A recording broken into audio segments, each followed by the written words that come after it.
How's everybody doing? Good? All right, thanks for coming. Started off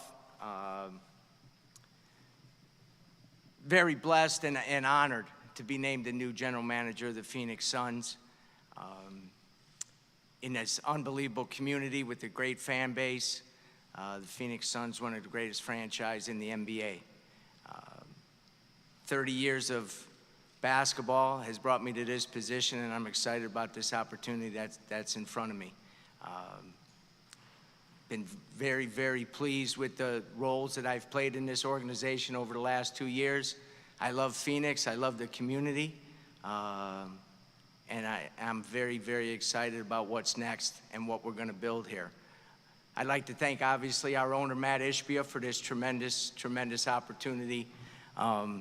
I understand that Matt has trusted me with the responsibility of building alignment within this organization, and also with the opportunity to shape our identity as we continue to move forward. It's a responsibility that I take very seriously, but it's one that also really, really puts me in a position where I'm excited about the next step. For me, this opportunity allows us to start the alignment, allows us to start building that identity that Matt talked about last week. One of the things he talked about was doing things different and making some changes, not being the same as everybody else. It's about building that alignment. It's about creating that identity, and it's about executing that vision. And for me, that's why I'm here, to do exactly that, to execute that vision, and to do it with the alignment and the identity that will make this great community, will resonate with this community, will resonate with our fan base, and I'm excited to get to work. I know you guys have a lot of questions, so I'll open it up to that. Gerald, you're our first question. Hey, Brian, Gerald Bourguet, PHNX Sports, nice to meet you. I'm sure you've seen some of the backlash to your hiring. You mentioned the extensive experience you have coaching, especially at the collegiate level, but the experience on the front office front maybe a little bit more limited. So I'm just curious, what do you feel your areas of expertise are that you bring to the table, and why do you think you will be able to succeed in a front office role? Yeah, as I said, 30 years of basketball experience, 30 plus years of basketball experience, the last 2 being here in Phoenix. The knowledge and experience, I think, puts me in a good position to be successful in this role. But I think the thing that's gonna separate me and give me the opportunity to be very successful and make a positive impact is my focus on building that identity and creating that alignment that Matt talked about a couple weeks ago. That identity is very, very important. You have to create that identity, build that alignment, and then you have to, as I said, execute that vision. Been put in leadership positions before. My last 2 years here, I've been able to really work with every facet of the organization. And at the same time, for me, it's all about that leadership and that making sure that on a daily basis, that vision we're talking about isn't something on the wall, it's not a poster, it's not talked about, it's lived and breathed every single day. And it's my responsibility to execute that. It's my responsibility to make sure that as we build this, it is exactly aligned with that.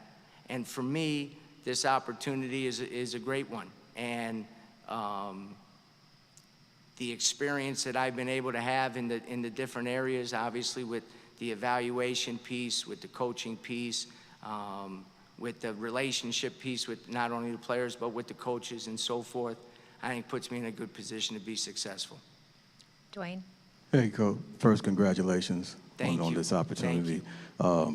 Two-part question in relates to structure, because Ishbia talked about that as structure. First, just now that that's in place with the front office, what's the timetable on hiring a head coach, 1? 2, then what's Josh's role moving forward in that structure? Sure. So first on the head coaching, Obviously, my main focus right now is hiring the next head coach of the Phoenix Sun and hiring a great one. We are doing an extensive process in that right now. I'm not going to give a timetable because I want to make sure that we get this right. This is very, very critical for us moving forward. Finding that head coach that is aligned, finding that head coach that has the attributes that are important to us. Unbelievable basketball IQ, tremendous communicator, shares our vision and what we understand needs to be done to be successful in basketball in this new NBA. The toughness, the physicality, all those different things, and has the ability to hold the players accountable to doing that, you know? Playing and having a systematic approach offensively and defensively. Those attributes, in addition to understanding this is what our identity is, and we're gonna coach to this on a daily basis. So with that, we're gonna make sure that we cast a wide net on that, and at the same time, evaluate and interview coaches from a diverse background with diverse experiences and so forth, and I think that will put us in a good position in that. Second part, as the general manager, I am responsible and accountable for the daily decisions, day in and day out, regarding basketball. Josh is our CEO, all right? He's involved in every aspect of basketball operations, every single aspect of basketball operations. Josh and I have an unbelievable partnership. When you talk guys working together and getting things done, we're right there, okay? He has an unbelievable amount of experience and relationships, not just amongst the Player 15 group and the Phoenix Suns and the Mercury, but across the league. And that experience and that relationships is critical to us moving forward in terms of building the type of team that we want to build. When I talk about alignment, you don't have to look any further, because I'm a Spartan and he's a Wolverine. So if we can work together and get it done, anybody can do it. That's great. Doug? Hi, Brian. Doug Haller, The Athletic. How are you? Could you just, you touched on this, but your roles the last 2 years, I believe you were a consultant the first year. Yes. How involved were you during that year? And then last year as director of player programming, can you just talk about what your specific duties were as far as that position goes? Sure. So my first year as a consultant, I was in Phoenix probably 2 to 3 weeks out of every month, which wasn't bad, to be honest with you. But what I did in that is spent a lot of time with the players, spent a lot of time with the coaches. I did travel with the team. Did a lot of different write-ups for front office personnel in terms of evaluation of players and different things like that. I was also given the opportunity to work with our amateur evaluation group, which was a tremendous group, and I grew immeasurably during that time in terms of the ability to evaluate and gather intelligence on players and so forth. And then this past year, as the vice president of player programming, I also, in addition to that, was put in charge and oversaw our entire amateur evaluation group, which will then obviously lead to what we do in this year's draft. But in that, one of my other main duties there this past year was working with our young guys, in particular our rookies, in their transition to the NBA and making sure that they were doing the things they needed to get done. And to be honest with you, with Ryan and Oso and Colin in particular, and Jalen, our other two-way player, that job wasn't too difficult, because when you talk about high character guys, man, those four are on the top of that list. But helping them do that. I also work with our analytic group and the coaches in terms of developing a robust player development system. Obviously, the coaches led it, but we wanted a front office impact in there as well, so we were aware of what guys were doing. That was implemented during the preseason, during the regular season, and now during the postseason.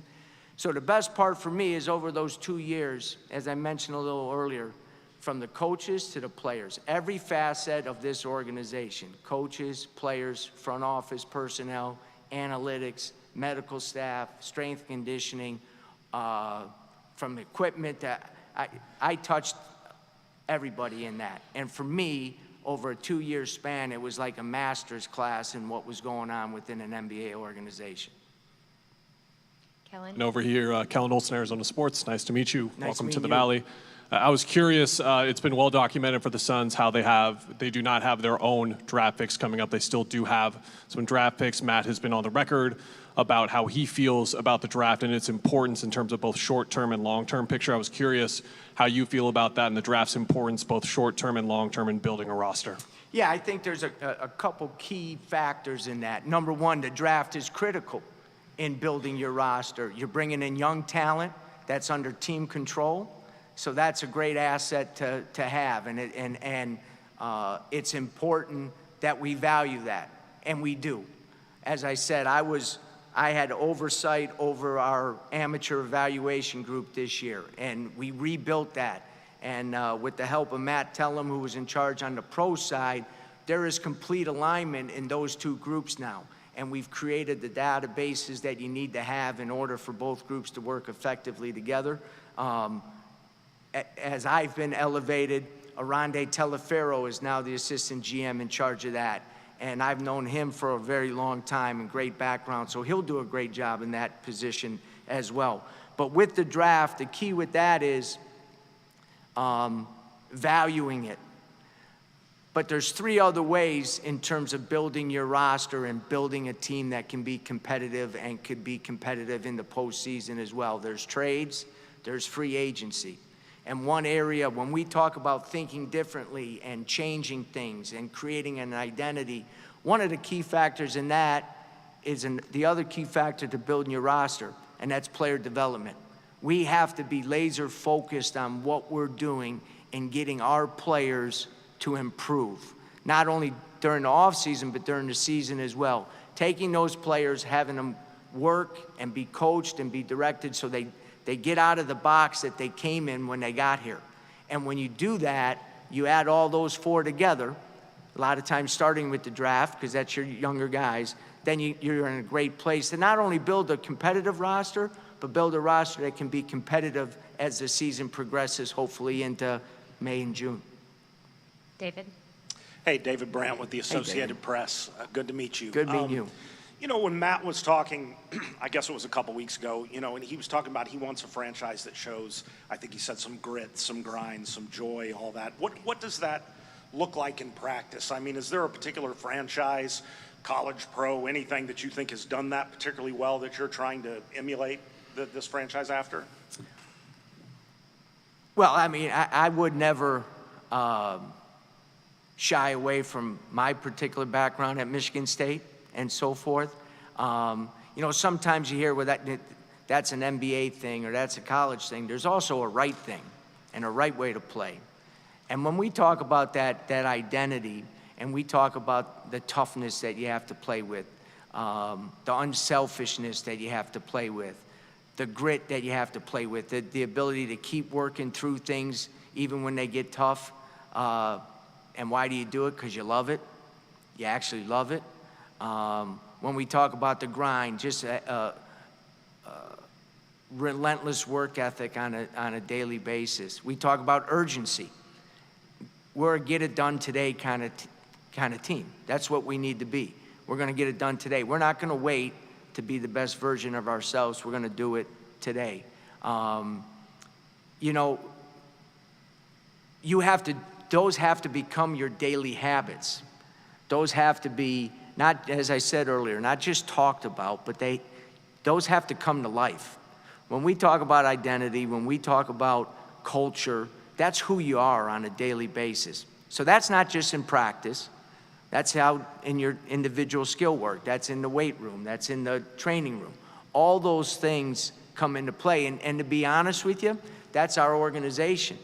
You know, we want people that work here in the 5G that are tough. And by tough, I mean they're willing to do things other people aren't. And that permeates the entire organization. And when you do that, that's when special things and great things come. And my job now is to execute on that vision. My job is to, I will be held accountable by our great fans, by this unbelievable community, and by you guys if we get that done. Barry. Hey, how are you? Doing great. How are you? Good. Welcome. Thank you. I'm Barry Bloom from Sportico. I've been covering the NBA on and off for like 50 years. And since you're talking about making changes, this is one of my concerns that I'd like you to address. Okay. Last season, we had a coach who came in and addressed the media and spent maybe 4 minutes in his sessions and didn't answer all the questions in the room. We had a general manager who I particularly love, who was only available to us, I can only remember him once during the entire season.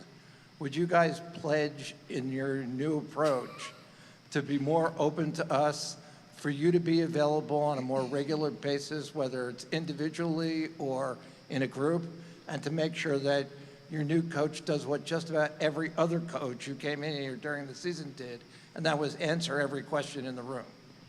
Well, as we approach and work on the hiring of a head coach, I'll certainly bring that up for you. But obviously, that relationship is critical. We need to do a good job on that.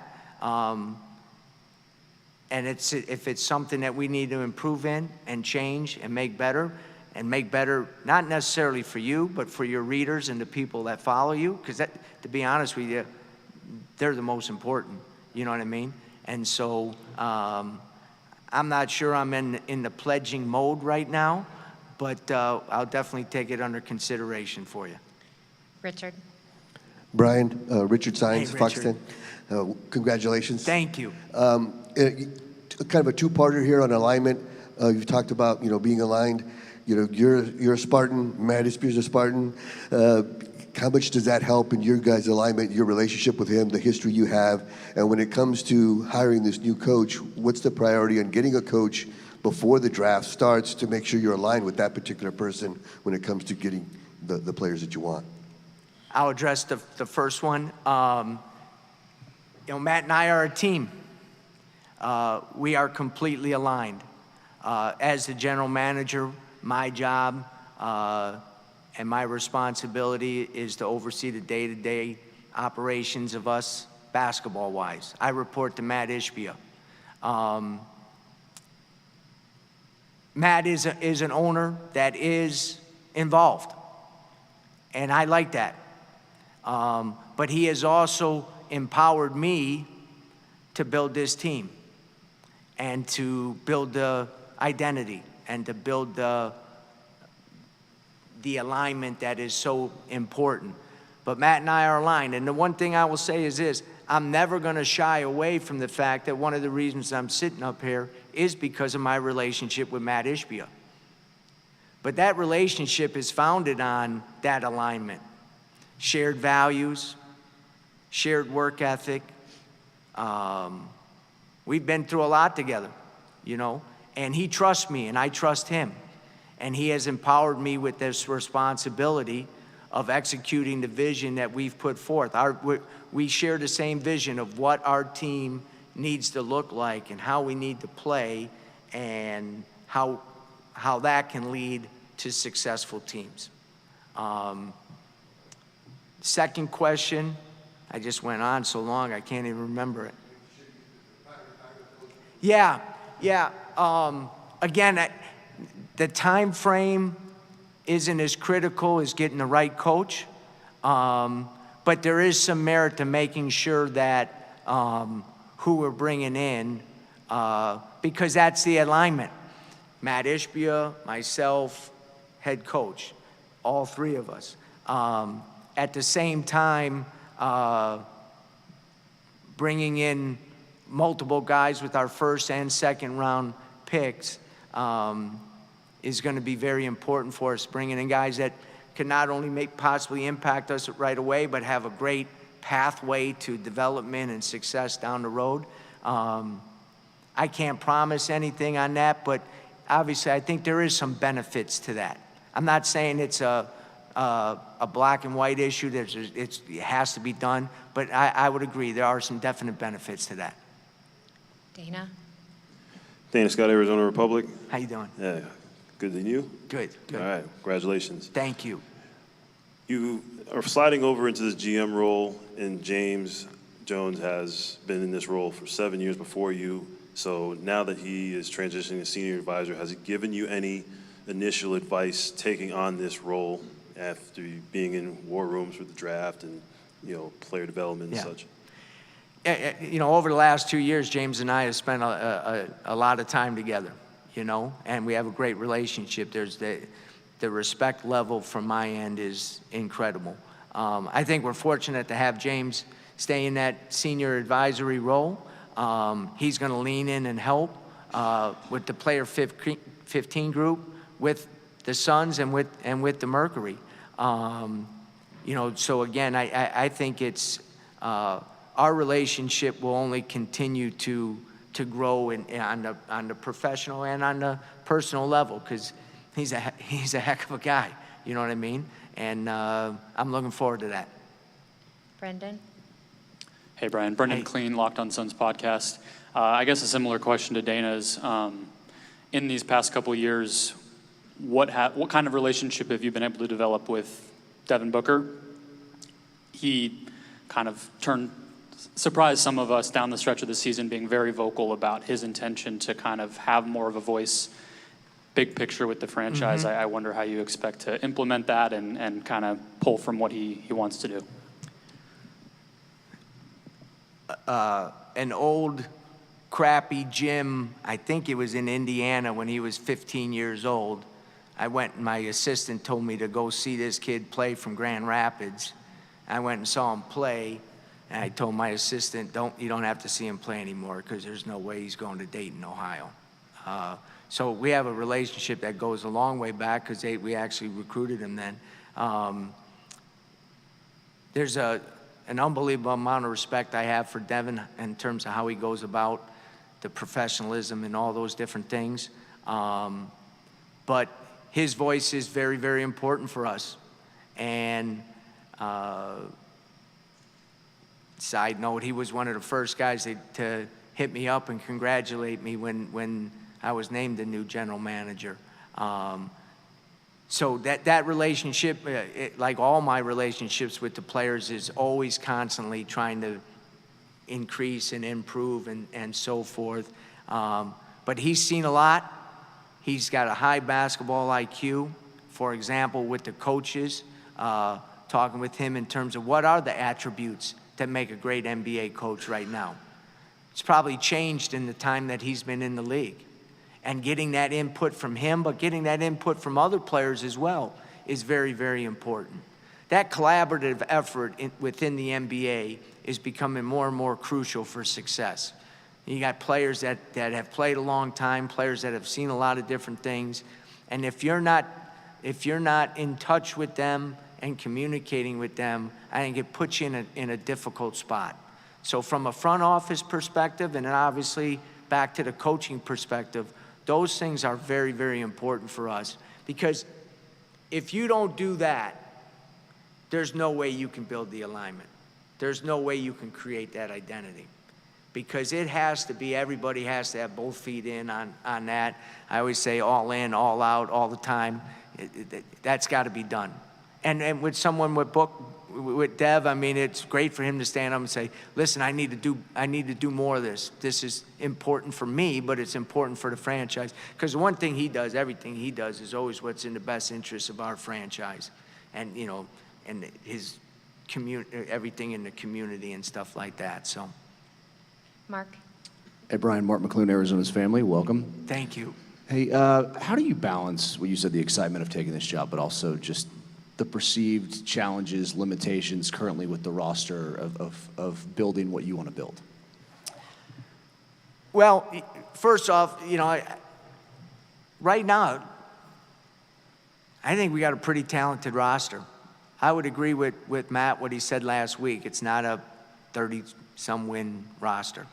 What we have not been able to do is either create the environment or figure out the combinations that give us the best opportunity for that talented roster to perform even better. But there's a baseline and a foundation of talent that I think can put us in a good position moving forward. Drafting is going to be critical. The free agency is always critical as well. But I think the biggest impact can be made in some of those things that we've talked about time and time again already. Is the team aligned? Does the team know exactly what its identity is?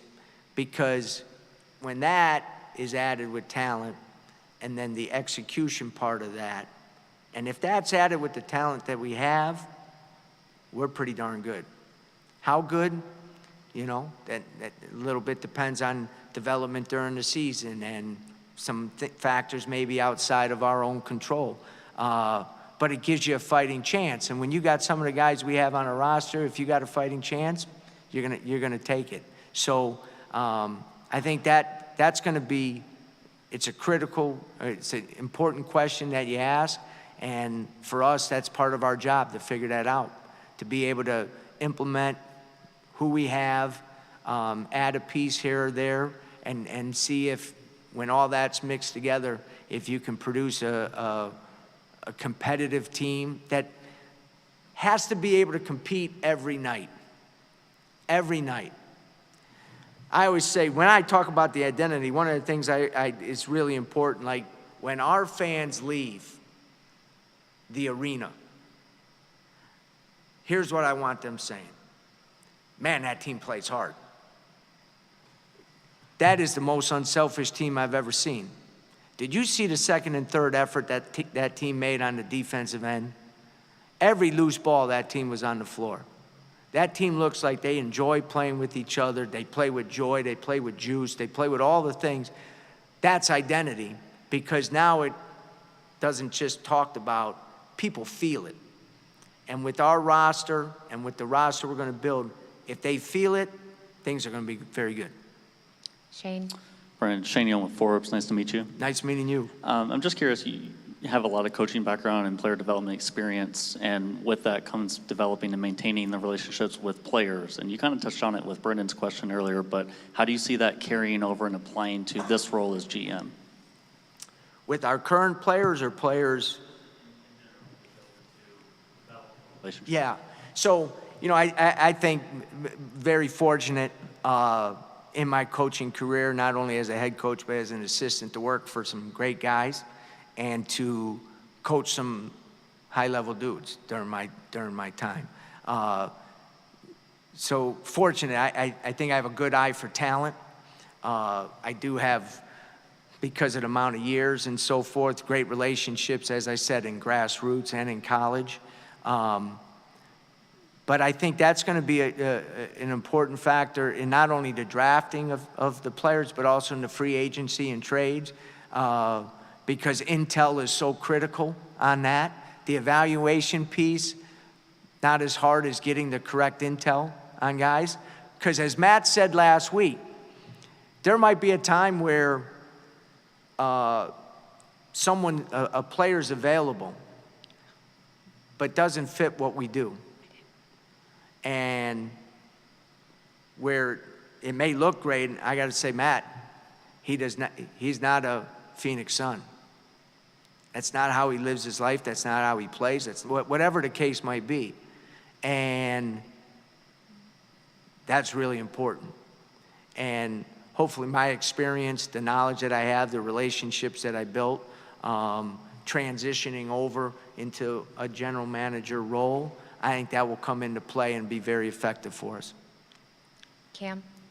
Brian, Cameron Cox, 12 News. Congratulations. Thank you. I know it's just the first few days on the job and a lot to go this summer, but do you envision Bradley Beal and Kevin Durant on this roster next season? I never talk regarding players, contracts, movement, anything like that. I will tell you this, I have a very, very good relationship with both those guys. Kevin gave me a nice hug in the weight room the other night when the thing came across Twitter. Had a great dinner with Brad Beal last Thursday, I think it was, and we talked a little bit about summer plans and different things like that. My main focus right now, to be honest with you, is finding the right head coach for those guys. That's and getting prepared for the draft. And that's where my mind is at 20 hours of the 24 hours a day right now. Amanda? Hi, Brian. Hey, Congratulations Thank again. you. You mentioned the new head coaching search, also those top attributes that you are looking for. For you personally, though, having that coaching experience, are there ones that you're really high on your list, maybe the top 3 that you're really honing in on for attributes? Oh, for the attributes? I thought you were trying to get the top 3 candidates. Just try to sneak one in there. The alignment piece with their belief system and proven belief system. You can watch Matt's press conference, you can watch mine, and then I can talk to you and just repeat everything I said. It has to be a proven belief system. There has to be evidence to what's important to us is demonstrated and important to you through your coaching, either whatever level you're coaching at and whatever position you're coaching. So that's very critical. The ability to create strong relationships with the players is critical, because holding players accountable and driving players to continue to push and get better and all those, if you don't have a relationship, you have no chance. No chance. And this is where my coaching experience helps, because I understand that. And probably the third most important one is just that forward-thinking basketball IQ. Where is the game going to? You know, 3 years ago, 4 years ago, did anybody see how important offensive rebounding was going to be? And when Matt talked last week, and we talked about changing, doing things different, not just doing the status quo within this league, which is a great league, but changing, being different. We need to find somebody that thinks that way, because now offensive rebounding is critical in games. You have teams advancing in the playoffs who cannot shoot at all, but they just chuck that thing up there and go get it. And it's effective. They force turnovers. Teams are pressuring more. Those are all new things in the last 3 or 4 years. You're starting to see in the games, all of a sudden now teams are playing 2 bigs, where small ball was the big thing a couple years ago. So finding somebody, both offensively and defensively, that is forward thinking. What do we got to focus on now? What do we got to get better at now? What can we emphasize now to give us a better chance to win? But also 2-3 years down the road, what does the game look like then? How are we positioning ourselves for that? You know, when the new head coach comes in, the one thing he's going to have is someone who has sat in that seat, not at this level, but has sat in that seat.